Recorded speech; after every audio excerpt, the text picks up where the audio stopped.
Ya Bapak Ibu yang Allah muliakan, eh mana Kang Akmal nih? Insyaallah nanti kita akan membahas tentang upaya musuh-musuh Islam untuk mendekonstruksi Al-Quran. Ya, apa itu dekonstruksi? Nanti beliau akan menjelaskan lebih detail. Tetapi secara umum adalah umat Islam ini sudah dibekali dengan bekal yang luar biasa, yaitu Al-Quran dan As-Sunnah. Jadi Bapak Ibu yang memuliakan nggak usah minder, karena kita sebagai umat yang terbaik itu sudah memiliki uh, kitab yang luar biasa. Nah, nanti Kang Akmal akan membahas ini dengan lebih baik. Ya. Kang Akmal sudah siap? Ya Allah, siap. Nah, ya, nanti perlu ini slide ya, ada slide nanti ya. Ya, ya. Siap, saya siapkan dulu dengan tip teknis ya. Maka Kang Akmal dibuka saja waktu dan tempat, persilahkan. Ya. A'udzubillahi minasyaitonirrajim. Bismillahirrahmanirrahim. Assalamualaikum warahmatullahi wabarakatuh. Waalaikumsalam warahmatullahi wabarakatuh. Alhamdulillahirabbil alamin. Innal hamdalillah nahmaduhu wa nasta'inuhu wa nastaghfiruh wa na'udzubillahi min syururi anfusina wa min sayyiati a'malina.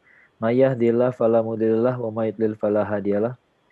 Asyhadu an la ilaha illallah wahdahu la syarikalah wa asyhadu anna Muhammadan abduhu wa rasuluh la nabiyya ba'dah. Allahumma shalli wa sallim wa barik ala Muhammad wa ala alihi wa sahbihi wa man tabi'ahum bil ihsan ila yaumiddin. Amma ba'd. Alhamdulillah segala puji dan syukur kita aturkan kepada Allah Subhanahu wa taala atas nikmat yang paling utama, nikmat iman dan Islam, nikmat ukhuwah, nikmat kesehatan dan kesempatan untuk berkumpul dalam kajian kita pada pagi menjelang siang ini ya bersama Ain Quran Festival 2021. Saya diminta memberikan sedikit bahasan tentang Al-Quran waktu itu ya. Apa saja tentang Al-Quran, maka saya memilih yang agak lain sendiri dan memang sesuai dengan bidang saya. Ya, saya biasa membahas hal-hal seputar Ghazul Fikri tentang perang pemikiran. Ya, dan ternyata benar jadi lain sendiri ya. Kalau saya lihat dari tema-tema yang lain, memang saya jadi lain sendiri ya. Kalau saya membahas hal-hal yang tidak enak nih, ya. Jadi kalau bahas Ghazul Fikri itu memang harusnya efeknya agak berbeda gitu ya. Kalau kita bahas pengajian-pengajian pada umumnya gitu ya, biasanya kita pulang dalam keadaan hati tenang gitu ya, lega gitu ya, puas gitu ya. Tapi insya Allah kalau bahas Ghazul Fikri memang seharusnya kita jadi resah, memang seharusnya kita jadi gemes gitu barangkali gitu ya. Tapi memang begitulah ya. Nah kadang-kadang Ghazul Fikri ini menjadi kelihatan rumit gitu ya karena kita nggak siap keluar dari zona nyaman kita, itu masalahnya ya. Mungkin karena umat Islam diserang melulu gitu ya, jadi kita juga capek lama-lama ya. Tapi anyway, bagaimanapun ya, kita suka atau nggak suka, ya perang itu tetap ada ya. Perang pemikiran, perang itu kan kadang-kadang saya beberapa waktu lalu saya ngisi kajian soal Ghazul Fikri ya, tiba-tiba pas sesi tanya jawab pertanyaannya begini, Ustadz, kenapa kita harus perang? Apa nggak bisa kita damai aja? Ya, perang itu bukan pilihan. Kita nggak pengen perang, nggak ada yang pengen perang, gitu ya. Yang namanya jagoan tuh nggak ada yang pengen perang, gitu ya. Yang pengen perang tuh penjahat, gitu. Tapi kalau sudah terjadi perang, kita nggak bisa punya pilihan lagi, ya. Itu sama ibaratnya kayak pasukan musuh sudah masuk ke pekarangan rumah, lalu kita masih diskusi mau melawan apa enggak, ya. Nah, itulah justru salah satu contoh Ghazul Fikrinya. Tiba-tiba kita diajak untuk berpikir bahwa umat Islam ini bisa menang tanpa berperang, ya. Bahwa kita ini bisa menang tanpa berbuat apa-apa. Bahwa kita ini harus adem terus, harus sejuk melulu, harus baik terus gitu ya. Harus membalas dengan kebaikan. Rasulullah SAW juga dulu dihina lalu beliau memaafkan lalu mendoakan. Kapan? Di Taif. Ya, di tempat lain kayak gitu enggak. Di tempat lain tidak begitu ceritanya. Ya, hanya di Taif saja Rasulullah SAW bersikap seperti itu. Bahwa beliau lebih banyak memaafkan benar, ya. Tapi di Taif beliau berbuat seperti itu. Kenapa? Kalau kita mau rinci, kita membahas sirah nabawiyahnya, pasti kita akan tahu bahwa Rasulullah SAW ke Taif hanya beberapa hari saja. Ya, berbeda kasusnya dengan misalnya Abu Jahal. Abu Jahal nggak diampuni sama Rasulullah SAW, malah didoakan dengan suara keras di depan Ka'bah supaya beliau ini dapat azab.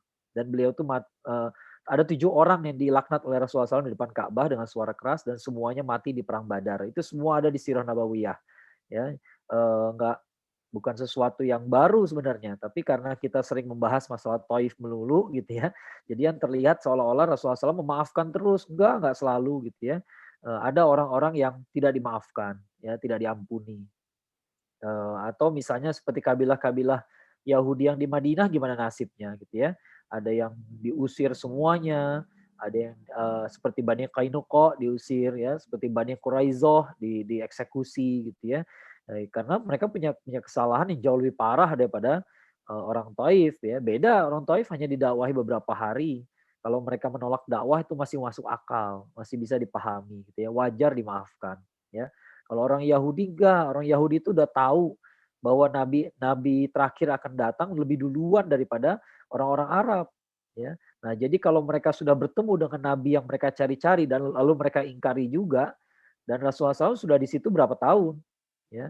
Baru tahun kedua Hijriah Rasulullah SAW mulai mengambil sikap agak tegas pada Yahudi ya. Artinya setelah tahun kedua Hijriah tuh baru Bani Qainuqa diusir, Bani Quraizoh itu kesalahannya di apa tahun-tahun berikutnya gitu ya. Wajar nggak? Ya wajar gitu ya. Jadi memang ada perbedaannya. Nah, ini contoh Ghazul Fikri. Kita diarahkan untuk berpikir bahwa umat Islam ini harus adem terus gitu ya, nggak boleh melawan ya gitu ya. Udahlah nggak usah bahas yang nggak enak, ntar juga beres sendiri. Nah, itu cara berpikir yang salah terhadap takdir ya. Memang takdirnya Allah pasti memenangkan umat Islam, betul, setuju gitu ya. Tapi ketika Allah mengatakan kun fayakun di sana gitu ya, maka di muka bumi ini ada proses yang harus dilalui. Gak begitu saja Firaun mati ya, gak begitu saja Firaun mati. Tetap saja di dunia kita harus punya keberpihakan. Mau berpihak sama Nabi Musa alaihissalam apa nama Firaun? Ya gitu ya. Kita mau dalam golongan yang mana? Ya, belum tentu kita akan dalam golongan Nabi Musa alaihissalam kalau kita nggak berbuat apa-apa. Jangan-jangan kita silau sama Korun. Jangan-jangan kita terpukau sama tukang sihir gitu ya. Nah, ini kenapa Ghazul Fikri ini perlu sekali untuk dibahas. Maka pada pagi hari ini saya membahas ya dihubungkan dengan Al-Qur'an ya. Maka upaya musuh-musuh Islam untuk mendekonstruksi Al-Qur'an. Dekonstruksi itu kebalikan dari konstruksi. Kalau konstruksi itu membangun, kalau ini menghancurkan, merubuhkan ya. Jadi upaya musuh untuk merubuhkan Al-Quran. Merubuhkan itu bukan fisiknya berarti ya, legitimasinya ya, maksudnya membuat orang jadi nggak percaya lagi sama Quran lah, kurang lebihnya demikian ya. Membuat orang jadi ragu, jadi nggak yakin gitu ya. Padahal begitu kita buka Al-Quran saja ya, langsung ketemu ya, dzalikal kitabul la raiba fi ya, hudal lil muttaqin ya. Kitab ini nggak ada tidak ada keraguan di dalamnya ya, ragu aja nggak ada apalagi salah gitu ya. Nah, saya akan share screen sebentar, cari filenya dulu. Oh, ini dia.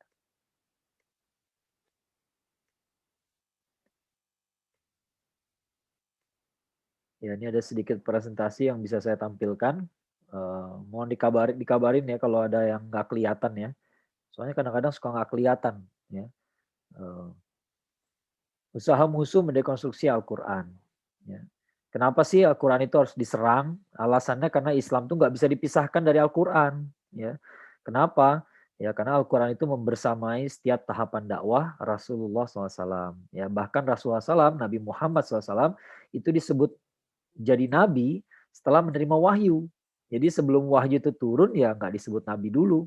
Ya, walaupun memang yang namanya nabi itu dari kecil, dari lahirnya sudah dijaga oleh Allah Subhanahu Wa Taala gitu ya. Tapi ya resmi jadi nabi itu ya ketika wahyu turun. Dengan kata lain ketika Al-Quran turun. Ya, yang disebut Al-Quran itu kan satu ayat pun disebut Al-Quran juga.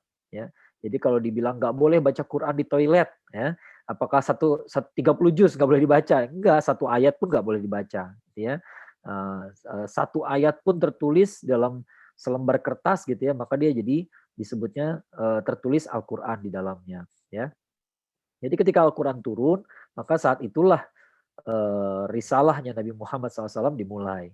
Ya.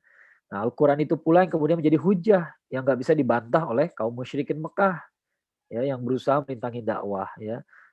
Bukan hanya kaum musyrikin Mekah juga sih, nantinya juga orang-orang munafik di Madinah ya, orang-orang Yahudi ya, mereka itu juga hujah kepada mereka semua juga ya, tapi yang di awal adalah kepada kaum musyrikin Mekah ya. Nah, ini hujah itu argumen ya, argumen yang mengalahkan mereka itu ya Al-Quran ya.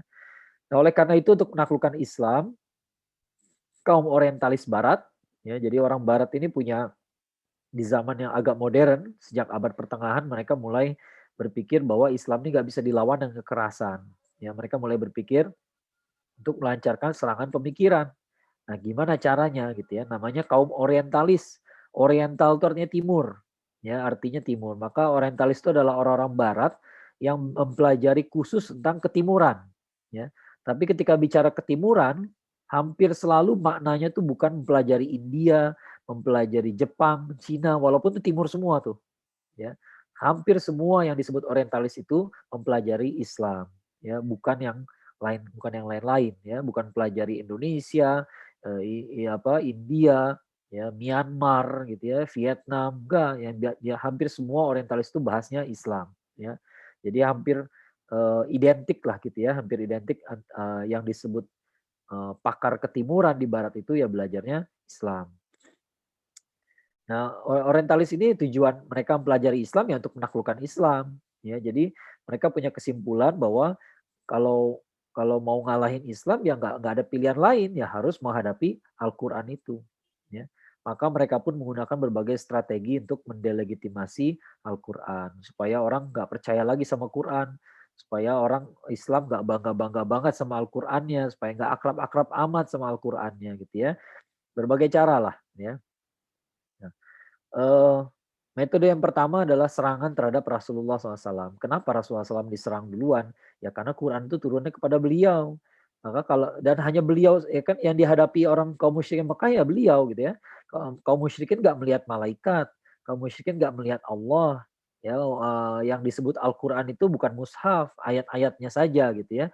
Maka ayat ini tiba-tiba muncul dan pertama kali meluncur dari lisannya Rasulullah SAW. Ya, pertama kali terlihat gitu ya, meluncur dari lisannya Rasulullah SAW. Walaupun Rasulullah SAW juga mempelajarinya dari siapa? Dari Jibril misalnya gitu ya. Tapi yang terlihat sama orang maksudnya gitu ya, yang dilihat sama orang biasa itu adalah Rasulullah SAW. Ya, maka Rasulullah SAW yang harus diserang. Ya ini pakai logika mereka gitu ya. Ya pasti yang untuk menjatuhkan Al-Quran yang diserang adalah Rasulullah SAW. Maka serangan pada Rasulullah dengan serangan kepada Al-Quran itu hampir gak bisa dibedakan. Ya hampir gak bisa dibedakan. Mirip-mirip lah ya, sangat berhubungan. Karena keduanya sangat berhubungan. Ya, Nabi dengan kitabnya sangat berhubungan. Ya, kitab itu dihitungkan kepada nabinya. Nabinya tugasnya menyampaikan kitabnya gitu ya. Jadi ya sudah pastilah gitu ya. Nah, kemudian gimana cara serangannya? Serangannya mengatakan Rasulullah SAW itu gila atau dia penderita epilepsi, penderita ayan. Ya, penyakit ayan dari dulu udah ada gitu kan. Kenapa? Karena Rasulullah SAW juga menceritakan bahwa kadang-kadang wahyu itu turun dengan berbagai cara. Kadang-kadang Jibril itu datang berwujud seperti laki-laki lalu ngomong A, B, C, D. Nah, itu cara yang gampang, ringan gitu ya. Kadang-kadang ada suara, ya. Kadang-kadang ada suara-suara yang membacakan Al-Quran gitu ya. Nah, itu masih bisa, masih mudah lah. Yang repot adalah kalau tiba-tiba ada suara lonceng. Ya, suaranya seperti lonceng, teng teng teng teng teng. Walau misal kayak gimana ya? Saya cuman menghayal saja gitu ya. Rasulullah SAW bilang seperti lonceng gitu ya. Soalnya seperti lonceng keras sekali ya. Dan ketika lonceng itu berbunyi rasanya berat sekali bagi Rasulullah SAW. Ya, sehingga beliau kadang-kadang kelihatan seperti tertunduk lalu gemetar lalu keringat dingin gitu ya. Nah, begitu selesai suara loncengnya, entah bagaimana tiba-tiba Rasulullah SAW sudah hafal ayatnya, ya, ayat yang diturunkan. Nah, wahyunya tiba-tiba udah nyampe aja gitu. Jadi nggak ada proses menghafalnya kadang-kadang gitu ya. Walaupun kadang-kadang ada proses menghafalnya, diajarin dulu sama Jibril gitu ya. Kalau yang ini agak cepat prosesnya, ya tinggal di-download saja istilahnya gitu ya. Tapi begitu di proses downloadnya nggak menyenangkan gitu. Agak berat buat Rasulullah SAW gitu ya. Nah, maka orang mengatakan tuh kayaknya si Muhammad sakit ayan kayaknya gitu ya. Kenapa? Karena gemeteran gitu, kedinginan keringat dingin gitu ya. Maka dibilang Rasulullah SAW itu gila atau penderita epilepsi ya. Tapi kita kan tahu sendiri ya gimana mengatakan Muhammad SAW itu gila gitu ya. Sementara beliau ini dikenali sama semua orang ya. Jadi ada hikmahnya Rasulullah SAW tuh nggak jadi nabi tiba-tiba saja gitu ya. Rasulullah SAW itu dari kecil sudah dipelihara oleh Allah Subhanahu Wa Taala, dilahirkan dari keluarga yang nasabnya paling bagus, yang bapaknya bagus, kakeknya bagus, ya kakek buyutnya juga bagus gitu istilahnya gitu ya. bibitnya bagus ya, bibitnya bagus, keturunan yang sangat bagus, dan Rasulullah SAW sendiri dikenal sebagai pribadi yang sangat bagus gitu ya. Ya, jadi semua orang tahu kok bahwa Muhammad SAW ini orangnya lain gitu, lain sendiri gitu ya. Orang lain pesta-pesta dia nggak ikutan, orang lain nyembah berhala beliau nggak ikutan. Ya, bahkan beliau tuh nggak suka dengar orang bersumpah dengan nama Lata dan Uzza, baru bersumpah aja udah kesel gitu dengarnya gitu, apalagi nyembah, nggak pernah. Ya. Tapi orang tahu nih orang nggak pernah bohong, selalu jujur gitu ya. Hidupnya lempeng banget gitu. Ya, hidupnya lempeng sekali gitu ya. Jadi susah mau bilang gila, tapi dia lebih waras daripada yang lain gitu ya. Mau bilang gila susah, mau bilang ayan, tapi emang ada orang sakit ayan lalu setelah selesai serangan tiba-tiba muncul ayat-ayat yang begitu indah. Nah, gitu ya, susah gitu ya. Ayan tuh nggak pernah menghasilkan karya sastra. Ya. Orang kena epilepsi itu nggak pernah menghasilkan karya sastra. Dan ini lebih daripada sastra. Ya. Kita bisa kok kita membuktikan bahwa Quran itu mukjizat ya. Kita bisa kok membuktikan. Buktikannya gimana caranya? Caranya, nah ini kan kalau kita belum hafal nih ya, cari ayat yang kita belum hafal ya. Buka aja misalnya tengah-tengah gitu ya, seret Quran gitu ya. Ayat mana yang kita belum hafal. Lalu coba baca. Kalau kita sudah lancar membaca, pasti walaupun kita belum tahu ayatnya, bahkan kalau kita harus berhenti di tengah-tengah karena kehabisan nafas, tapi entah bagaimana bisa dilakukan. Itulah keajaibannya Al-Quran. Ya. Coba lakukan dengan teks yang lain. Coba lakukan dengan buku yang lain. Bahkan dengan hadis Rasulullah SAW misalnya. Ya. Rasulullah SAW ini kan manusia terbaik. Kata-katanya adalah kata-kata manusia terbaik yang paling bagus, paling sederhana, mudah dipahami. Coba lakukan. Susah. Ya. La yu'minu ahadukum hatta yuhibbul li akhihi. Aduh susah gitu ya. Mau dilakukan bagaimana? Tapi kalau Al-Quran kan enak. Alif lam mim. Dzalikal kitabu la raiba fih. Hudal lil muttaqin. Ya, yang ya masalah bagus enggaknya nilainya berapa itu beda-beda tiap orang gitu ya. Langgamnya beda-beda tapi nggak tahu kenapa bisa gitu. Ya, bahkan kalau berhenti tengah-tengah pun enak juga gitu. Ya. Apa?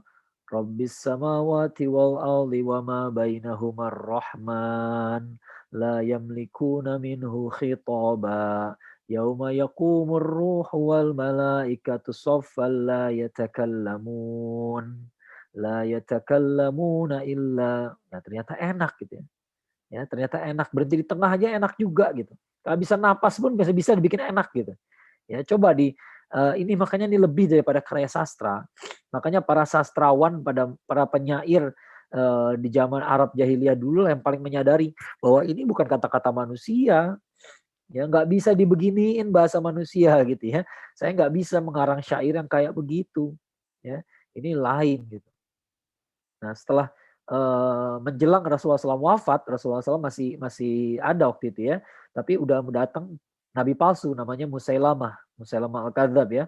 Musailamah tuh udah berusaha bikin tandingannya Quran ya. Kita punya surat apa? Surat Al-Fil. Ya udah dia bikin surat Al-Filnya sendiri. Tapi kalau Al-Filnya kita tentang pasukan gajah ya. Dan lebih penting lagi bukan pasukan gajahnya tapi hikmah di baliknya gitu kan. Lebih penting lagi tentang pasukan gajah itu ya. Nah, tiba-tiba dia bikin Al-Fil itu kan artinya gajah. Bener-bener tentang gajah ya. Gajah, ekornya kayak gimana, kupingnya kayak gimana, itu yang digambarkan. Sama nggak dengan surat Al-Fil kita levelnya? Enggak. Bisa dilakukan nggak? Enggak. Ya, nggak sama gitu ya. Jadi syair aja nggak sama dengan Al-Quran. Ya. Kalau cuma syair dan penyair dari zaman dulu udah banyak. Dan orang Arab itu terkenal dengan syair-syairnya. Ya, syair-syairnya para penyair digabung jadi satu pun nggak bisa menandingi Al-Quran. Ya.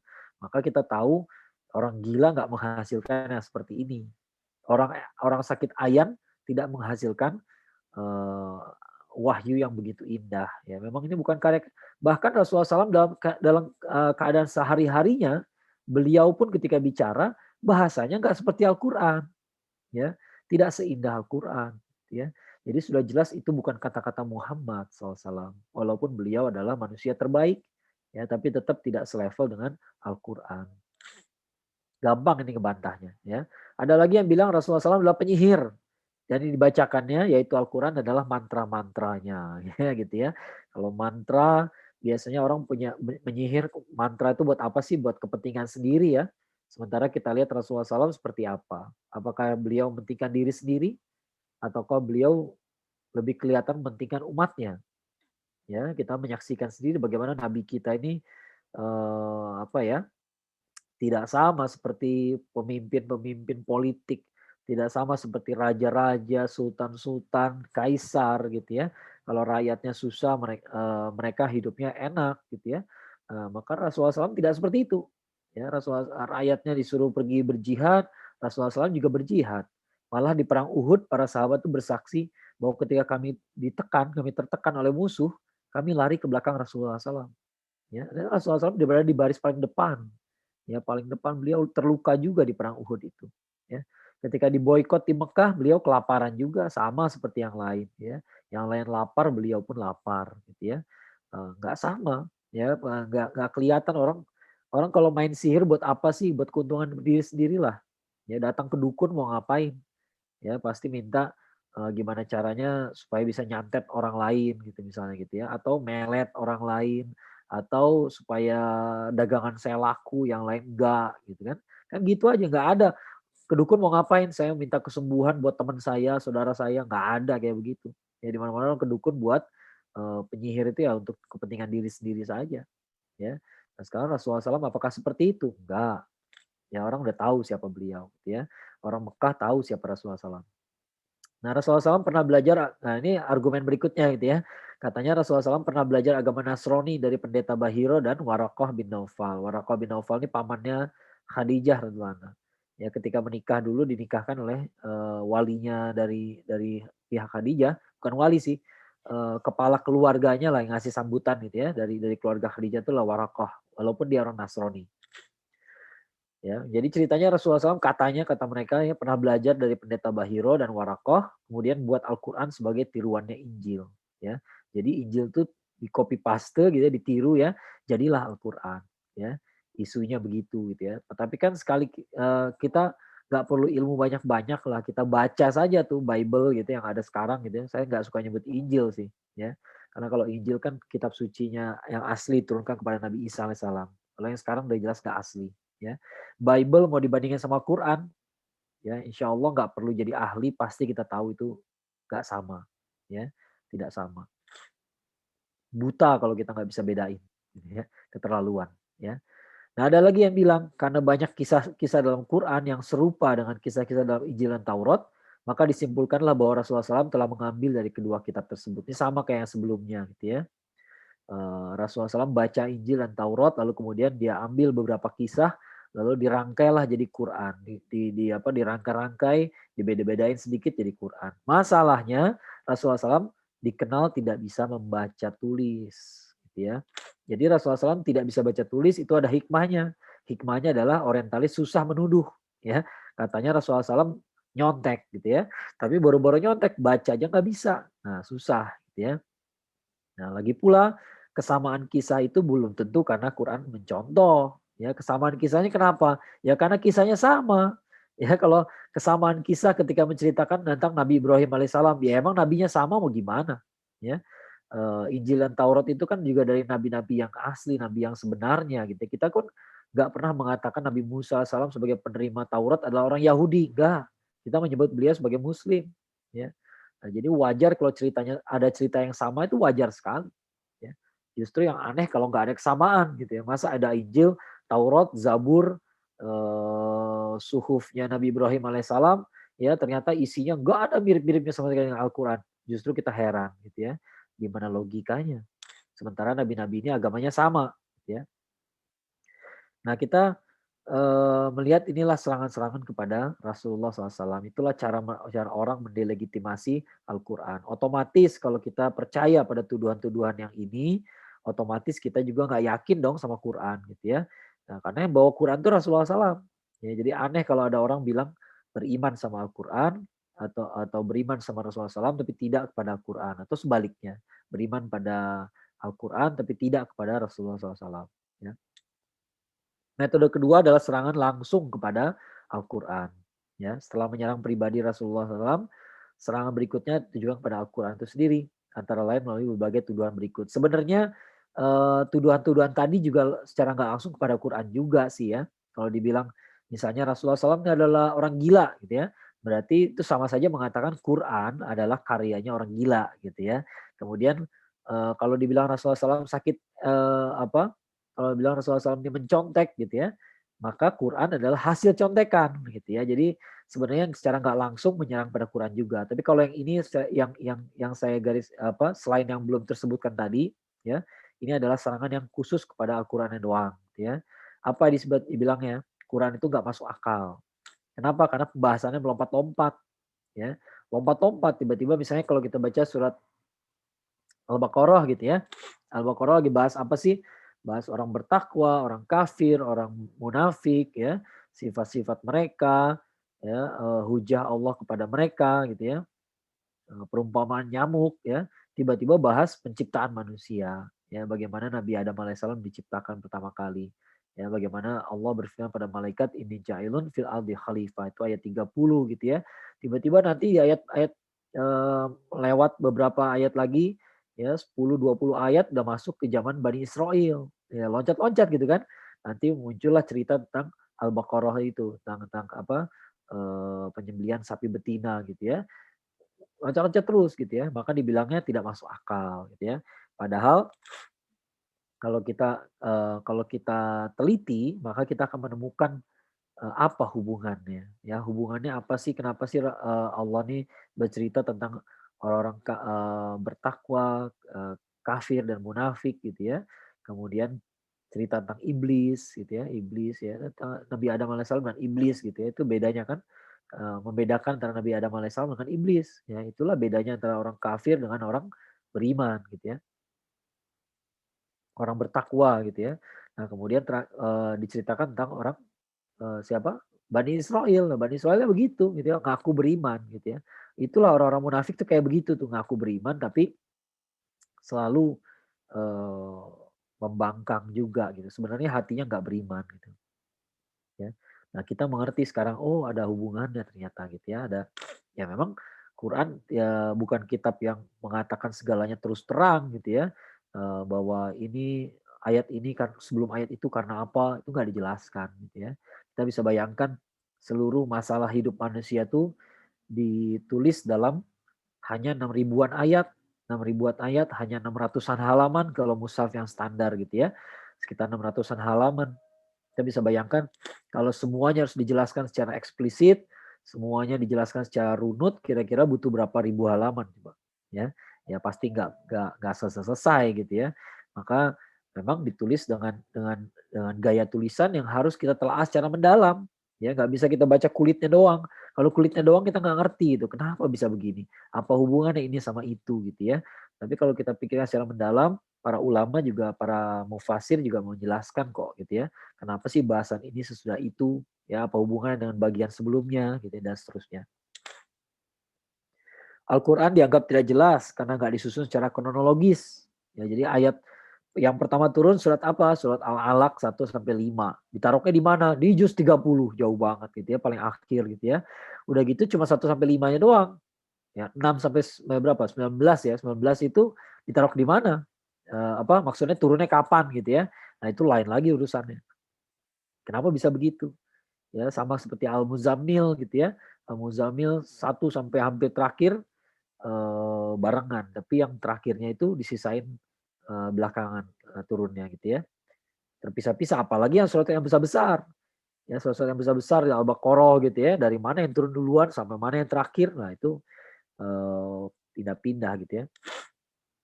Ya, tidak kronologis gitu ya. Nah, justru disitulah mukjizatnya gitu ya. Walaupun diturunkannya bertahap dan tidak berurutan, ternyata begitu ditaruh dalam urutan yang sesuai dengan petunjuk Rasulullah SAW gitu ya. Karena Rasulullah SAW yang ngasih tahu ayat ini sesudah yang itu gitu ya. Surat ini sebelum yang itu kan petunjuk dari Rasulullah SAW ya. Ternyata setelah ditaruh sesuai dengan petunjuk Rasulullah SAW nyambung juga gitu, bagus juga jadinya gitu ya. Itu suatu mukjizat juga. Bisa nggak kita nulis buku kayak begitu? Ya, nulis buku separagraf gitu ya. Paragraf yang satu tulis di halaman 1, paragraf kedua taruh di halaman 102 gitu ya. Nyambung terus jadi tiba-tiba jadi cerita yang bagus gitu. Berat kayaknya gitu ya. Susah banget lah ya. Masya Allah. Nggak masuk akal Mukjizat Al-Quran. ya. Nah, kemudian ada lagi nih celaan dari orientalis karena mereka melihat Bible. Ya, jadi mungkin bapak-bapak, ibu-ibu nggak pernah baca Bible barangkali ya, nggak apa-apa juga, nggak ada kewajiban ya. Kalau mau jadi kristolog baru perlu gitu ya. Kalau baca Bible tuh banyak ceritanya diawali dengan kisah raja-rajanya dulu ya. Ini terjadi pada zaman raja siapa, ini terjadi raja siapa gitu ya. Nah, dalam Quran yang diceritakan hanya relevannya saja. Maka nggak diceritakan nih Fir'aun nama aslinya siapa, nggak ada yang tahu. Ya, kenapa? Karena buat kita tuh nggak relevan. Ya, penting banget emang namanya siapa, tahun berapa, emang penting banget? Enggak, buat kita nggak penting. Ya, nah sementara dalam Bible segala detil-detil yang nggak penting itu malah ditulisin. Ya, nah kalau Maurice Bucaille dulu memperbandingkan Bible dengan Al-Quran, kata beliau Quran itu ya ringkas, ya jadi yang penting-penting aja yang diceritain.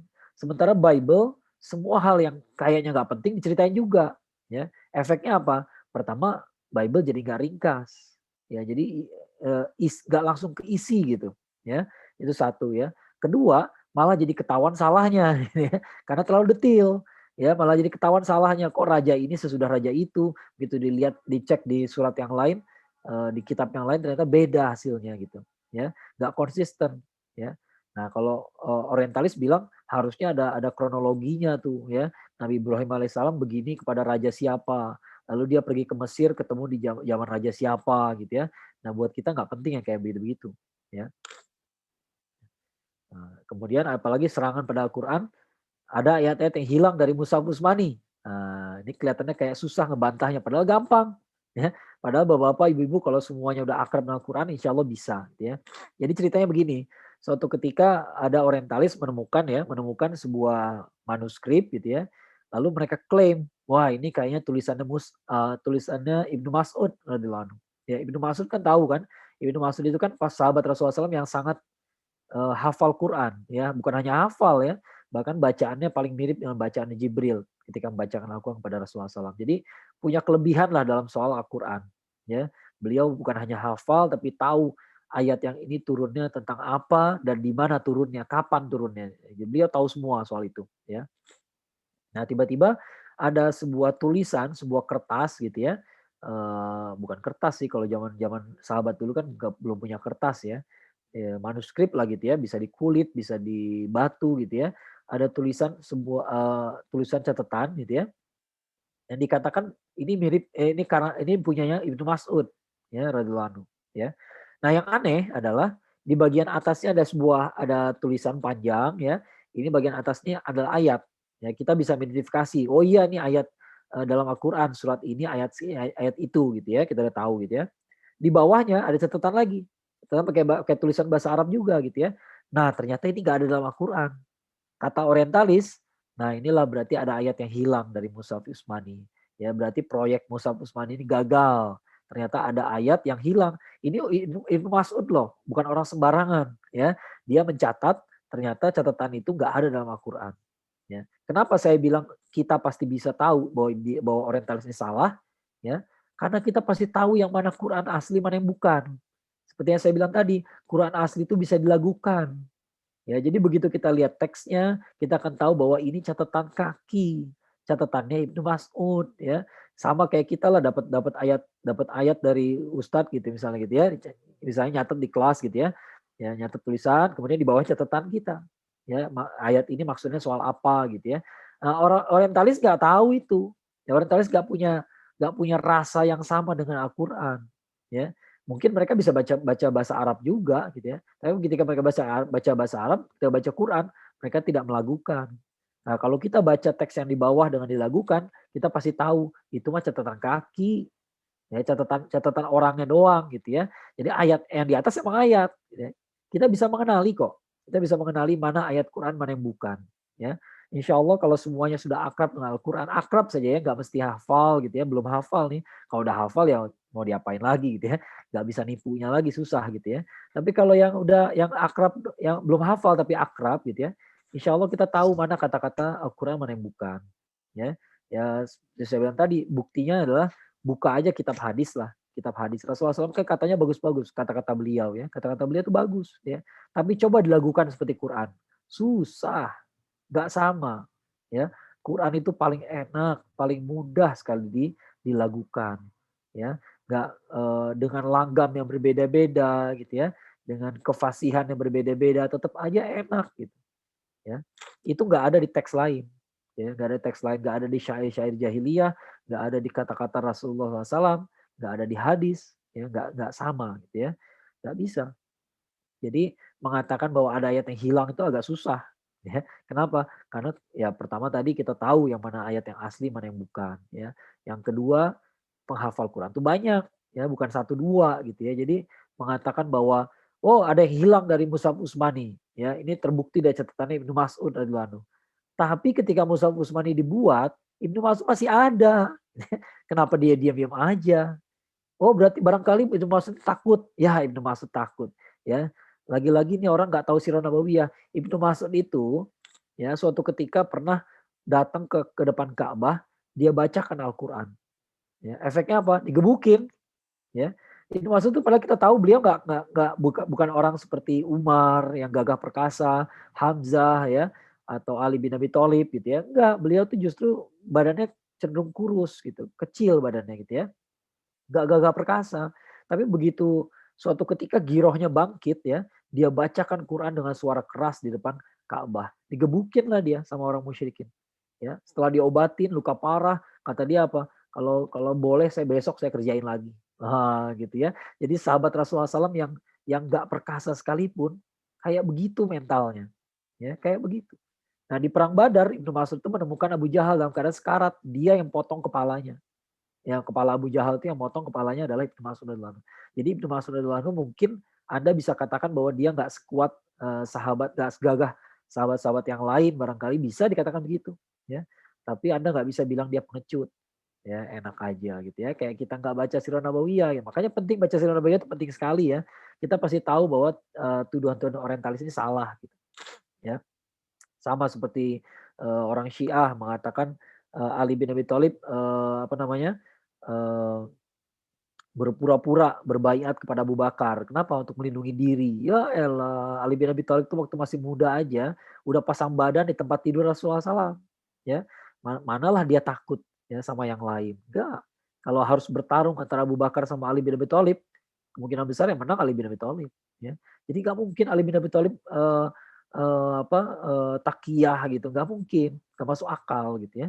Ini orang-orang gagah sekali gitu, berani. Jadi kalau beliau ridho dengan kekhalifahannya Abu Bakar, memang karena ridho, bukan karena pura-pura. Ya, diam saja ya berarti ridho. Ya, Ibnu Mas'ud juga demikian. Ya, beliau juga ada ketika Mushaf Utsmani diresmikan. Ya, jadi bukan yang nggak ada, ya, bukannya nggak sadar gitu ya. Ada lagi yang paling mutakhir. Nah ini serangan paling mutakhir dari kalangan liberal gitu ya. Soal terhadap Al-Quran, serangan terhadap Al-Quran. Al-Quran itu nggak diketahui mana aslinya. Kenapa? Karena sudah melalui dua penafsiran. Yang pertama Jibril. Jibril itu menafsirkan bahasanya Allah. Nah, jadi Allah ngomong kepada Jibril pakai bahasa Allah sendiri. Lalu Jibril menafsirkan. Kemudian disampaikan pada Rasulullah SAW. Maka Rasulullah SAW menafsirkan dari bahasa malaikat. Nah, gitu ya. Jadi ada dua kali penafsiran. Jadi bisa jadi Jibril salah memahami Allah. Bisa jadi Rasulullah SAW salah memahami Jibril. Dua kali salah. Ya gitu ya. Anehnya di mana, salahnya di mana? Ya salahnya yang pertama, kalau Allah berkehendak sesuatu maka nggak mungkin gagal. Ya nggak mungkin gagal gitu ya. Nggak mungkin ketika Allah berkehendak nih Al-Quran harus diturunkan kepada umat manusia, lalu kemudian di tengah jalan gagal gara-gara ada dua kali penafsiran kayak begini, nggak mungkin. Ya itu salah kaprah gitu ya. Satu. Kedua, emang ada bahasa Allah. Bahasa Allah itu artinya apa? Artinya bahasa yang dipergunakan Allah untuk berbicara dengan siapa? Dengan sesama Allah. Kan Allah cuma satu. Ya. Gak ada bahasa Allah tuh gak ada gitu ya. Gak ada yang disebut bahasa Allah. Allah berbicara kepada makhluknya pasti ngerti semua makhluknya. Ya. Nah ini kan cara berpikir yang aneh gitu. Apa bahasa Allah gitu ya. Kalau bahasa Indonesia, bahasa yang dipergunakan orang Indonesia untuk berkomunikasi satu sama lainnya. Bahasa Inggris bahasanya orang Inggris. Bahasa Allah maksud lo apa gitu ya? Maksud lo apa? Kagak ada.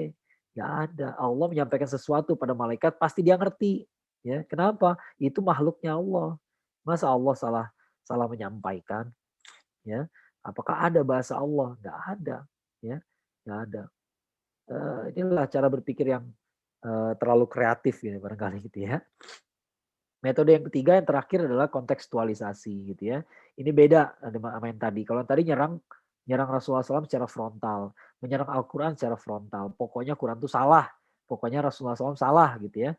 Nah kalau yang ini lebih mutakhir, lebih halus ya. Caranya gimana? Tidak dengan mengatakan Quran itu salah, tidak dengan mengatakan Muhammad itu salah, tapi dengan cara mengatakan bahwa oh Quran itu butuh reinterpretasi. Pada intinya yang satu ini doang. Al-Quran itu dianggap sebagai produk budaya Arab dari 14 abad yang lampau. Udahlah budaya Arab, 14 abad lalu lagi. Ya. Jadi tidak berlaku di Indonesia, tidak berlaku di abad 21 gitu. Intinya begitu gitu kan. Nah, benar nggak Quran itu produk budaya Arab? Nyatanya orang-orang musyrik marah-marah terus sama Rasulullah SAW. Alasannya apa? Karena merusak ajaran nenek moyang. Ajaran nenek moyang itulah budaya Arab gitu ya. Jadi kalau dibilang budaya Arab jilbab adalah budaya Arab ya keliru ya. Buktinya dari dulu buktinya ada perintah supaya semua orang menutup dengan jilbab gitu ya. Semua perempuan merdeka menutup dengan jilbab gitu ya. Berarti apa? Berarti tadinya nggak ditutup. Ya, berarti tadi yang nggak ditutup berarti budaya Arab walaupun ada jilbab ya, tapi ada juga yang tidak berjilbab ya. Berarti tidak mengharuskan berjilbab maksudnya begitu ya. Ada lagi yang bilang ya kan jilbab itu budaya Yahudi asalnya gitu ya. Ya elah ya masih juga ngomong kayak begini gitu ya. Siapa sih yang pertama kali mewajibkan jilbab? Misalnya dia bilang Nabi Musa, berarti itu ajaran Yahudi. Ya Nabi Musa kan nabi kita. Nabi kita juga gitu ya. Dia bukan Yahudi, dia Muslim ya. Nah, jangan salah kaprah yang kayak begitu-begitu ya. Jangan bikin bingung juga. Oh ternyata jilbab udah ada dari zaman Yahudi. Dari zaman Nabi Adam pun saya nggak kaget. Ya kenapa? Itu Nabi gua juga gitu ya. Nabi kita juga gitu ya. Jangan heran. Jangankan Nabi Musa, mau Nabi Adam pun saya nggak kaget. Ya. Oh ternyata ini budaya budaya dari zaman Nabi Adam. Ya udah cocok berarti bener, nggak salah. Gitu. Ya. Yang aneh adalah kalau ternyata ternyata berbeda-beda semua gitu. Memang syariat berbeda-beda ya. Tapi bedanya biasanya nggak fatal gitu ya. Misalnya ketika mengatakan Tuhannya adalah Allah, nggak mungkin Nabi ada yang mengatakan Tuhannya bukan Allah, nggak ada. Ya, semuanya pasti bawa tauhid, nggak mungkin beda. Ya, pasti semua Nabi misalnya mengajarkan pernikahan gitu ya, pernikahan dengan lawan jenis, nggak mungkin sama jenis, nggak mungkin, ya nggak mungkin gitu ya. Itu kan 14 abad yang lampau aja kita wajib nikah dengan lawan jenis, maka sekarang boleh dong. Jadi LGBT nggak bisa, ya tetap nggak begitu. Dari zaman Nabi Lut alaihissalam juga udah ada orang yang sama jenis gitu ya, dan tetap salah gitu, ya nggak berubah. Ya. Nah dari sini turunannya macam-macam, maka Quran itu dibilang perlu diinterpretasikan ulang agar apa? Sesuai dengan modernitas, supaya sesuai dengan zaman modern. Ya, padahal manusia modern sama-sama aja dengan manusia zaman baheula. Ya nggak ada bedanya gitu ya. Jahatnya sama, baiknya sama, ya. Yang zolim tetap zolim, yang adil tetap adil gitu ya. Nggak ada perbedaan, ya. Zinanya sama, maboknya sama, judinya sama, nggak ada bedanya. Alatnya beda gitu ya. Kalau dulu judi nggak pakai kasino barangkali gitu ya. Kalau dulu khamer ya jenisnya apa? Dari perasan kurma misalnya gitu ya. Kalau sekarang dari perasan apa yang lain-lain lagi, ya. Nggak ada bartender dulu misalnya gitu. Kalau di bar gitu ya, orang mabok caranya gimana mabok? Caranya datangin aja bartender gitu ya. Kalau dulu nggak ada bartender barangkali gitu ya. Ya, tapi kan sama aja intinya gitu ya. Ya nggak ada bedanya sebenarnya. Quran tuh perlu dipresentasikan ulang sesuai dengan kepribadian Nusantara. Nah, ini lebih lucu lagi gitu ya.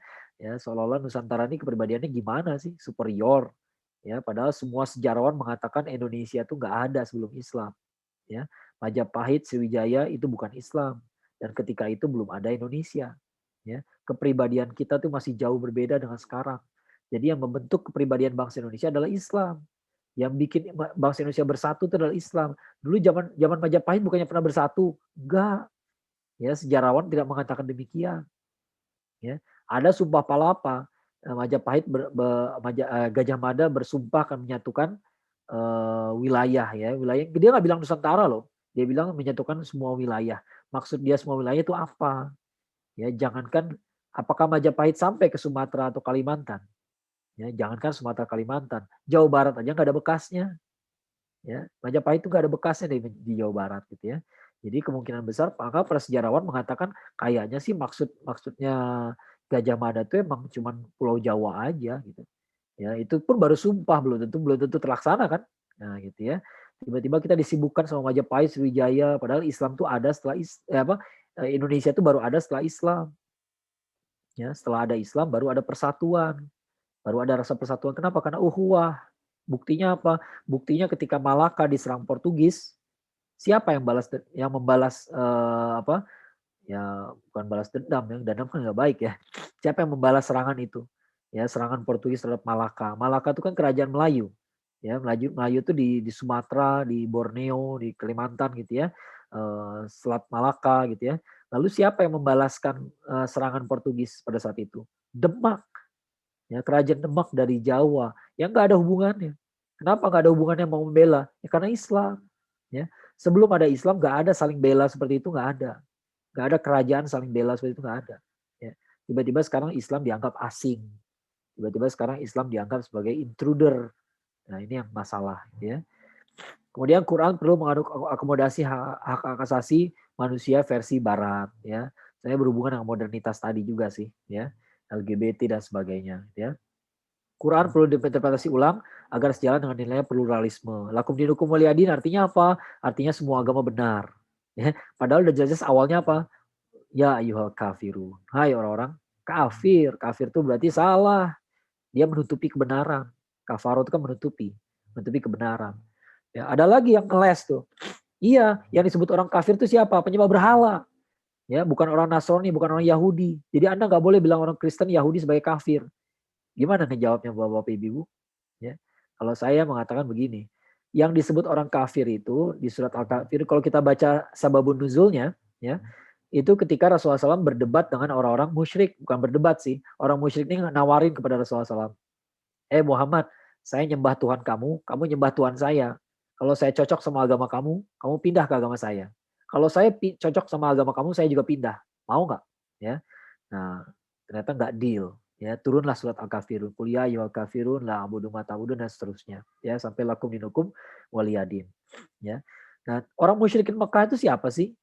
Ya, apakah mereka orang asing sekali agamanya? Tidak. Ya. Secara zohir, ya, kemiripan mereka dengan kita tuh sangat besar. Mereka masih tawaf keliling Baitullah, keliling Ka'bah. Ya. Mereka masih ingat Nabi Ibrahim alaihissalam, Nabi Ismail alaihissalam, masih memuliakan. Mereka berkurban seperti kita, mereka tawaf seperti kita, mereka memuliakan Bukit Sofa dan Marwah sama seperti kita. Mereka berhaji seperti kita juga, ya. Jadi banyak kemiripannya. Kalau ditanya nyembah siapa, mereka nggak bilang Lata, Uzza, Manat, Hubal. Mereka bilang siapa? Menyembah siapa? Nyembah Allah Subhanahu Wa Taala. Lalu siapa Lata, Uzza? Oh, itu perantara kami dengan Allah. Ya. Jadi kalau ternyata orang-orang musyrik yang dihadapi Rasulullah SAW itu, kalau ditanya nyembah siapa, masih nyembah Allah. Tapi itu pun dikatakan kafir. Ya. Maka kira-kira kalau ditanya siapa Tuhan kamu? Tuhan saya ada 3. Tuhan Bapa, Yesus, dan Ruh Kudus. Kira-kira orang kafir atau bukan? Jelas kafirnya. Lebih jelas lagi daripada yang dihadapi oleh Rasulullah SAW di Mekah. Yang di Mekah itu kalau ditanya nyembah siapa, masih nyembah Allah. Nabi lu siapa? Nabi Ibrahim alaihissalam, Nabi Ismail alaihissalam. Ini ngapain haji nih? Ngikutin Nabi Ibrahim. Masih bagus jawabannya. Ya, pelaksanaannya gak bener. Ya, ada berhala 300 biji ditaruh di luar Ka'bah. Di dalam Ka'bah juga ada berhala besar-besar. Ya, berhala dijadikan perantara. Ya, padahal mereka masih beriman sama Allahnya gitu. Ya, kalau ditanya nyembah siapa? Nyembah Lata, Uzza, enggak lah. Ya, terus itu apa tuh? Itu perantara doang. Ya, ya sama aja kayak kita sekarang pakai jimat. Ya, di orang Indonesia pakai jimat kenapa sih? Karena nggak percaya sama Allah. Enggak, masih percaya sama Allah semua. Ya, tapi karena merasa ini mempengaruhi keberuntungan, ini perantara dan bla bla bla. Ya sama aja gitu. Ya, itulah. Ini terakhir saya ingin kemukakan janji Allah Subhanahu Wa Taala dalam surat Al-Hijr ayat 9 ya benar ya. Al-Hijr ya surat ke-15 ya. Ya. Di mana Allah berfirman, Bismillahirrahmanirrahim, inna nahnu nazzalna dzikra wa inna lahu lahafizun. Ya. Inna nahnu ya, sungguhnya kami nazzalna dzikra ya, kami yang menurunkan az-dzikra yaitu Al-Qur'an ya. Al-Qur'an ini nama lainnya az-dzikra ya, Al-Kitab, az-dzikra, asy-syifa ya. Wa inna lahu lahafizun. Wa inna lahu lahafizun ya.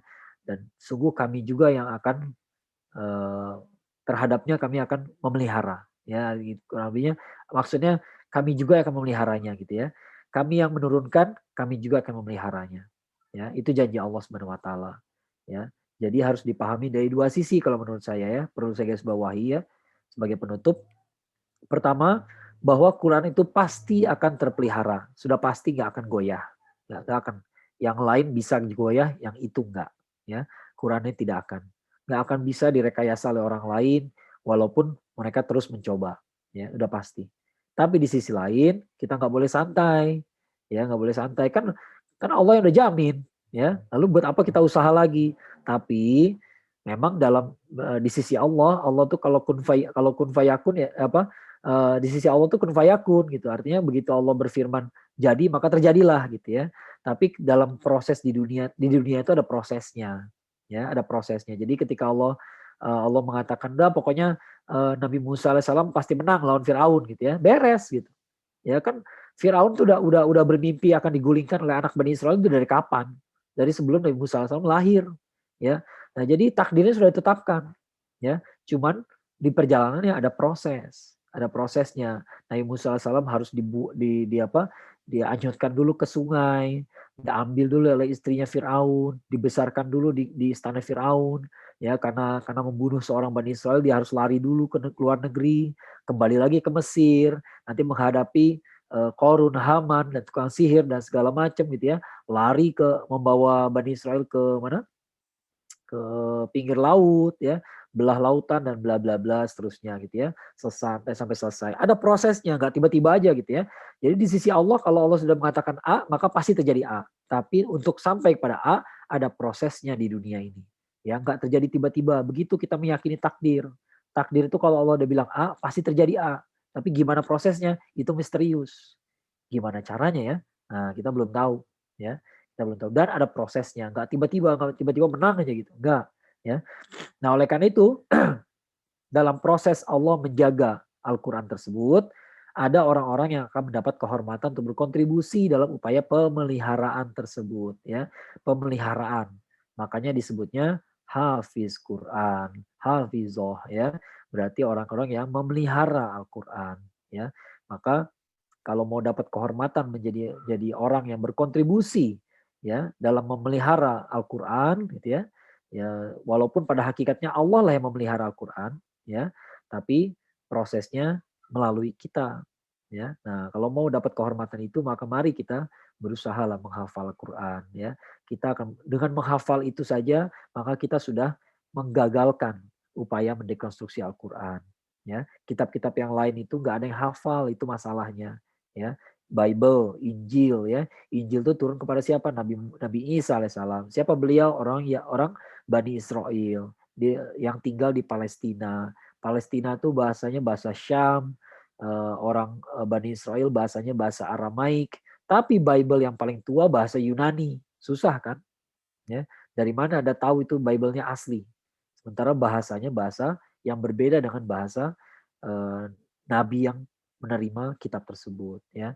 Tapi Quran turun di Arab kepada orang Arab, bahasanya bahasa Arab, dihafalkan oleh para sahabat, mereka saling memurojaah, kemudian diwariskan kepada para generasi tabi'in, para generasi tabi'in pun saling memurojaah, turun kepada generasi tabi'ut tabi'in, mereka pun saling murojaah dan kita terus begitu ya. Maka susah memalsukan Al-Qur'an, susah mendekonstruksi Al-Qur'an, susah mengarang-arang cerita tentang Al-Qur'an itu nggak gampang ya. Maka mudah-mudahan kita semua terlibat dalam proses tersebut ya. Mudah-mudahan kita semua dapat kehormatan menjadi penghafal Quran. Kemarin saya baru nonton ulang rekamannya Syekh Ali Jaber gitu ya. Kata beliau yang disebut ahlul Quran itu adalah yang akrab dengan Al-Quran. Ya, masalah hafal apa enggak, kadang-kadang itu masalah takdir. Kenapa? Ya kalau mulai menghafal usia 60 misalnya gitu ya, ya belum tentu terwujud tuh, belum tentu terwujud jadi penghafal Quran. Tapi insya Allah kalau dia wafat dalam keadaan akrab dengan Al-Quran, insya Allah Allah catat juga dengan sebagai ahlul Quran. Ya, mudah-mudahan kita dapat kehormatan untuk itu semua. Amin ya rabbal alamin. Saya kembalikan dulu pada moderator. Fadhol.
Syukuran jazakallah pada Kang Akmal.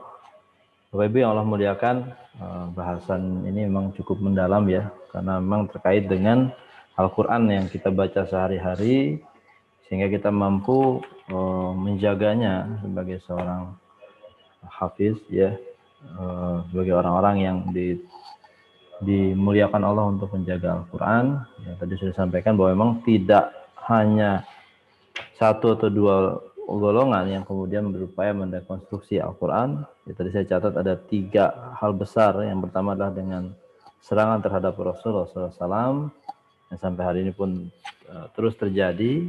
Yang kedua serangan terhadap Al-Quran, dan yang ketiga serangan terhadap kontekstualisasi Al-Qurannya. Ya, silakan bagi Bapak Ibu yang ingin bertanya, kita buka kolom pertanyaan, silakan dimasukkan kolom chat. Ini ada pertanyaan pertama, Kang. Dulu bahasa Injil dan Taurat itu pakai bahasa apa? Termasuk suhuf Ibrahim. Ya. Yep. Ya, jawabannya sih wallahu a'lam bishawab. Jawabannya itu wallahu a'lam bishawab ya, kita nggak pernah tahu. Tapi logikanya kalau diturunkan kepada si fulan, maka pasti minimal bahasa si fulan juga. Ya, karena kalau turunnya kepada Rasulullah SAW, turunnya pakai bahasa Romawi ya pusing juga gitu kan. Pasti minimal pasti sama dengan nabinya lah yang menerimanya gitu ya. Nah sekarang kita pakai logika aja. Nabi Isa alaihissalam seperti saya bilang tadi gitu ya. Kalau ikutin tradisi Bani Israel, beliau harusnya bahasanya bahasa Aramaik. Itu bahasa Bani Israel lah gitu ya. Nah kemudian beliau tinggal di Syam, bahasanya bahasa Syam. Bahasa Syam itu bahasa Arab juga, agak beda sedikit lah gitu ya. Beda sedikit. Kemudian di situ itu pada saat Palestina, Syam dikuasai oleh Romawi, ya masih masuk akal kalau ada bahasa Romawi, walaupun itu bukan bahasa pertama lah gitu ya, karena bahasa penjajah gitu ya, tapi masih masuk akal lah gitu. Tiba-tiba Bible asli bahasanya Yunani, nah itu nggak masuk akalnya gitu, ya bahasa Romawi pun nggak masuk akal juga sih sebenarnya gitu ya, agak-agak terlalu jauh gitu lah, ya. Nah itulah jadi yang pasti sama dengan bahasa nabinya lah gitu. Bahasa Nabi Musa Taurat pasti pakai bahasa Nabi Musa alaihissalam. Ya, nah kita nggak tahu bahasa apa gitu ya, disebutnya bahasa apa. Nabi Ibrahim alaihissalam bahasanya bahasa apa? Beliau kan aslinya lahirnya di Irak ya, lahirnya di Irak, lalu kemudian banyak bergerak terus ya dalam sepanjang hidupnya ya. Beliau bergerak ke ya anaknya aja satu di Masjidil Haram, satu di Masjidil Aqsa gitu ya. Jadi bergerak terus ya bahasanya. Wallahu a'lam bishawab ya. Semua jawabannya wallahu a'lam bishawab ya. Ya, tadi udah jawab ya Pak Eko ya. Nah, Kang Akmal, hari ini kan kita banyak menerima informasi ya dan informasi itu sangat cepat sekali. Kadang-kala ada informasi-informasi yang kita tidak sadari, sangat halus sekali, mungkin tadi masuk tahapan serangan yang ketiga kayaknya ya. Tapi sangat halus sekali sehingga kita nggak sengaja ikut dalam arus pemikiran itu. Kira-kira bagaimana tips kita untuk kemudian menyaring semua informasi yang hari ini masuk tanpa jeda? Gitu. Ya, banyak sih ya. Yang pasti dalam Islam tuh adab itu sebelum ilmu. Ya, adab itu sebelum ilmu. Jadi sebelum ilmu adab dulu gitu ya. Nah, adab itu bukan soal kesopanan doang. Ya, adab ilmu yang paling utama adalah adab memilih guru. Itu dulu yang pertama. Ya, jadi kita nih yang pertama kali harus memilih gurunya. Ya, makanya saya suka berpesan gitu ya. Saya bilang sekarang ini internet udah canggih. Yeah. Mau nyari apa aja ada di internet. Tapi kalau nyari sesuatu jangan berdasarkan topik. Ya, kenapa? Misalnya nih, ya misalnya berdasarkan topik gitu ya. Hukumnya apa ya? Hukum fikih saum ya, fikih puasa gitu ya. Fikih puasa kita masukin ke Google gitu ya. Ntar yang nongol macam-macam. Ya, karena semua orang bicara soal fikih puasa ya. Tiba-tiba kita ke bawah ke situsnya orang liberal, tiba-tiba kita ke bawah situsnya orang Syiah gitu ya. Nggak boleh begitu ya. Yang awal adalah mencari guru dulu. Jadi siapa ulama yang kira-kira kita yakini ini orang benar gitu ya. Ini nggak salah gitu ya. Siapa gitu ya. Yang paling utama adalah kita kenal langsung orangnya. Kenal langsung orangnya, kita kenal perangainya. Apa yang dia katakan ternyata sama dengan apa yang dia perbuat. Ya, misalnya beliau ceramah soal zuhud, ya. Ternyata kehidupannya sehari-hari juga sederhana. Nah ini benar nih, cocok gitu ya. Tapi dia bicara soal zuhud, sementara bajunya harus bermerek. Kalau ngundang dia pengajian harus bayar sekian juta. Nah ini nggak ada zuhud-zuhudnya ini mah gitu ya. Nggak cocok gitu ya. Nah yang kayak gitu nggak cocok jadi guru. Ya. Nah maka guru itu harus dikenali langsung. Ya, sebagusnya begitu, baiknya begitu gitu ya. Kalau nggak bisa juga dengan rekomendasi. Ya, misalnya kita kenal siapa nih, yang kita kenal langsung siapa gitu, yang kita kenal guru yang baik itu siapa gitu ya. Kita kenal misalnya kalau di Bandung ada Agim, misalnya kita kenal sama Agim, dia kenal baik aslinya Agim tuh kayak begini gitu ya. Nah, dia cocok jadi guru ya. Nah, suatu hari Agim cerita, wah ini saya kenal seorang ulama bagus, namanya si ini. Nah, si Fulan ya, maka si Fulan yang disebutkan namanya oleh Agim boleh kita jadikan rujukan gitu ya. Jadi berdasarkan orangnya jangan berdasarkan topik. Kalau berdasarkan topik nanti ketemu semuanya ya. Nanti orang ada yang nyasar nih, ada yang pernah nyasar nih, ada yang nanya ke saya nih ya. Mal, ya, ini teman saya sendiri ya, jadi ngomongnya lu gue ke saya gitu ya. Mal, gue baru tahu ternyata ada wacana ibadah haji tapi nggak ke Mekah. Saya bilang gitu ya, ibadah haji nggak ke Mekah gitu ya. Orang gila macam apa dia ngomong kayak gitu, saya bilang. Ini ada situsnya, apa namanya? islamlib.com. Nah, itu Islam liberal, Mas. Ya, oh Islam liberal, gua kira Islamic Library. Ya, wajar kan orang jadi salah kan, library dikira lib itu library bukan liberal. Library itu perpustakaan gitu ya. Nah, itu makanya nggak boleh nyari berdasarkan topik. Kalau topik nanti nyampainya kemana-mana. Ke situs orang aneh-aneh, segala macam ada sekarang. Ya, segala macam ada. Ada orang ngaku Nabi Isa turun di Jombang. Ya. Nah, Nabi Isa turun di Jombang. Kalau kita baca hadis akhir zaman, Nabi Isa mah turunnya di Suriah, ya di Damaskus ya, kagak di Syam, kagak di Indonesia, turun di Jombang. Udah gitu dia punya pesantren. Santrinya 150 orang. Terus dia ngisi kajiannya 2 kali sebulan. Ini Nabi macam apa, santai bener 2 kali sebulan gitu ya. Di mana-mana Nabi itu dari pagi sampai pagi lagi berdakwah. Ya, sampai badannya habis demi berdakwah gitu. Nabi kan begitu, ya. Tiba-tiba ada, jadi macam-macam lah sekarang nih. Ya, nanti bisa nyampe ke penjelasannya, jangan-jangan penjelasannya Lia Eden lagi, ya. Ya, kalau dia ngejelasin soal puasa gimana kan kacau juga gitu ya. Nah, makanya jangan cari itu, cari dulu. Sekarang ulama-ulama, ustadz-ustadz yang ini yang sudah apa ya, yang ya nggak semua gitu ya, tapi udah banyak yang sekarang punya channel YouTube misalnya gitu ya. Cari channel YouTube-nya Agim ya, masukin kata-kata puasa, nah baru ketemu gitu ya. Bisa kayak gitu caranya gitu ya. Jadi based on the teacher ya, orangnya dulu yang kita cari. Buya Yahya ada gitu ya.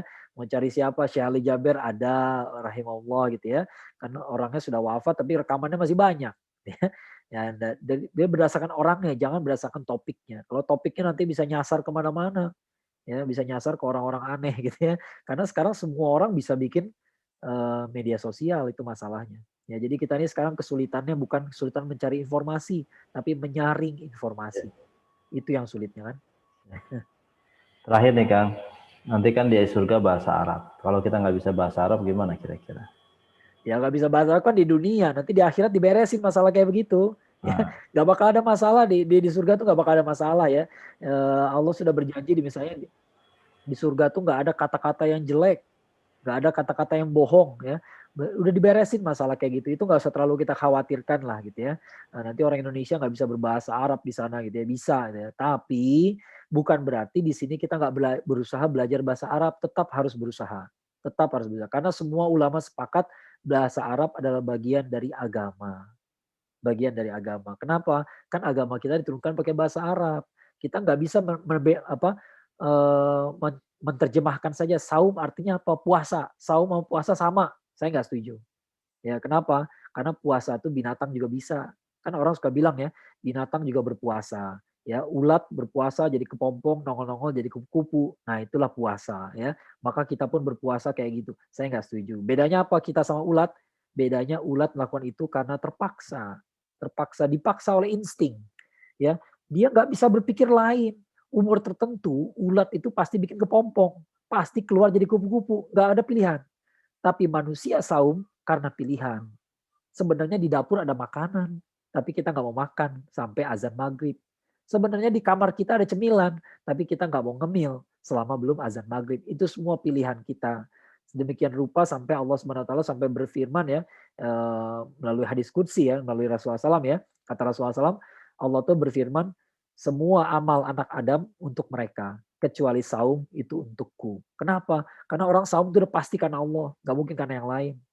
Ya nggak mungkin karena yang lain. Karena bisa aja dia minum nggak ketahuan, bisa. Masuk kamar mandi, buka keran, mangap aja bisa dapat minum gitu. Ya seger ya. Ya, tapi nggak kita kerjain kan? Nggak kita kerjain. Takut kita tuh. Sampai ada yang nanya, gosok gigi batal apa enggak? Orang nanya kayak gitu tuh, itu karena takut batal itu. Karena saking takutnya batal gitu, Masya Allah gitu ya. Ya, jadi kita nggak usah menilai ini pertanyaannya bodoh, enggak yang kayak gitu. Ini orang benar-benar berusaha betul, takut. Sampai ada yang nanya, kalau menghirup udara lagi wudhu batal apa enggak? Sampai segitunya. Ya, saking takutnya mau batal. Makanya orang tuh saum udah pasti karena Allah. Nggak bisa dibikin ria juga. Nih lihat dong gue puasa nih. Keren kan? Apa kerennya gitu ya. Ya, orang puasa apa kerennya? Atau dia berlagak lemes gitu ya. Nih gue lemes nih. Kenapa? Karena puasa. Canggih kan? Mantep. Apa? Biasa aja orang lemes gitu ya. Ya, apalagi udah belasan tahun puasa masih lemes juga gitu ya. Makanya saya nggak cocok saum diartikan puasa tanpa penjelasan tuh nggak bisa. Ya, ya kalau sehari-hari kita bicara puasa boleh-boleh aja lah, tapi maknanya nggak boleh. Maka untuk pelajari maknanya kita harus belajar bahasa Arab ya, supaya tahu saum itu artinya apa. Saum itu artinya imsak, menahan diri. Ya menahan. Sebenarnya makanannya ada, tapi tangan tuh ditahan mengambil gitu ya. Ya sebenarnya udah lapar, tapi tinggal sejam lagi, masa buka? Nah sayang kan gitu ya. Nah jadi jangan sampai kalau soal bahasa kita di surga nanti, insya Allah itu nggak akan ada masalah lah ya. Tapi mari kita berusaha belajar bahasa Arab ya. Kalau ada kursus-kursus ikutin lah ya. Yang masih mahasiswa waktunya masih banyak kosongnya ya. Jangan bilang sibuk-sibuk gitu ya. Pasti lebih sibuk lagi kalau udah berkeluarga, udah pasti gitu ya. Udah punya anak cucu udah lebih susah lagi gitu ya. Jadi kalau selagi ada waktu, selagi ada kesempatan, ada kursus bahasa Arab, sikat ya, sikat aja ya. Minimal kita berusaha, sama aja kayak kita ngafalin Quran lah. Nanti matinya sebagai hafiz apa enggak Ustaz? Yang penting mati sebagai ahlul Quran, itu yang paling penting. Ya, mati dalam keadaan berusaha ya, berusaha ngapalin ya. Nah, kalau matinya kapan kita nggak tahu ya. Siap. Kang Akmal, waktu sudah mendekati zuhur. Barangkali ada yang ingin sampaikan sebelum kita tutup. Silakan.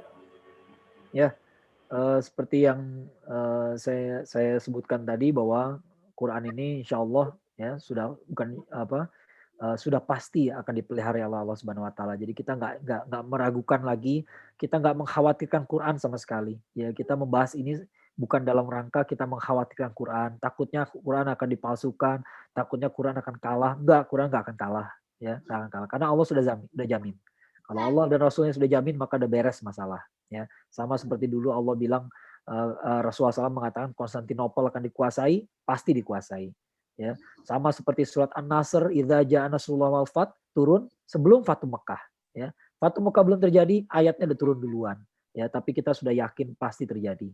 Ya, kita ngapain kita ngomongin kayak begini supaya kita dapat kehormatan menjadi yang membela Al-Quran, dapat kehormatan jadi yang menghafalkan Quran, memelihara Al-Quran, dan yang paling penting lagi supaya kita tidak menjadi orang yang ikut-ikutan memalsukan Al-Quran, menyerang Al-Quran, menistakan Al-Quran ya. Karena bisa jadi ada di antara umat muslim yang berlaku seperti itu juga. Ya itulah fenomena kemunafikan. Mudah-mudahan kita nggak pernah jadi bagian dari situ, bahkan kita menjadi bagian yang menjaga Al-Quran, yang memelihara Quran, yang membela Quran, yang mensucikan Al-Quran. Insya Allah mudah-mudahan Allah kumpulkan kita sebagai ahlul Quran, Allah nilai kita sebagai ahlul Quran, dan mudah-mudahan obrolan kita pada pagi hari ini Allah nilai sebagai jihad kita di bidang ilmu. Amin ya rabbal alamin. Bila taufiq, assalamualaikum warahmatullahi wabarakatuh. Waalaikumsalam warahmatullahi wabarakatuh. Syukran jazakallah Kang Akmal atas waktunya. Semoga sehat selalu, semoga dilindungi Allah Subhanahu wa taala dari semua wabah penyakit, dan dilindungi Allah Subhanahu wa taala dari urusan dunia dan akhiratnya. Amin.